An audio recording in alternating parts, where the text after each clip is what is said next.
Kutaraja. Aduh. Ajis kalau Yoran, Ajis bang belum apa-apa udah loyo deh bang.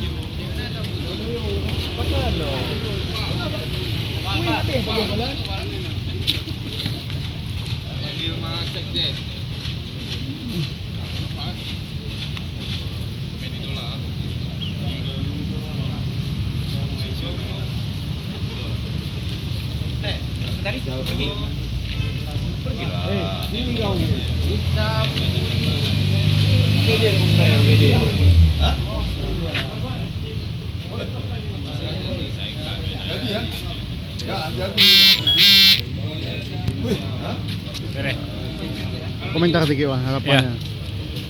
Bismillah, kontingen Aceh on fire, siap mengikuti Liga Futsal 34 besar di zona Sumatera.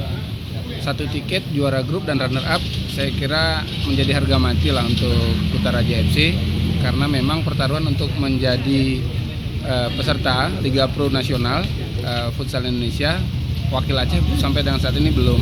Jadi tanggung jawab kita bersama bahwa mengantarkan klub ini menjadi yang terbaik di Sumatera. Kita yakin.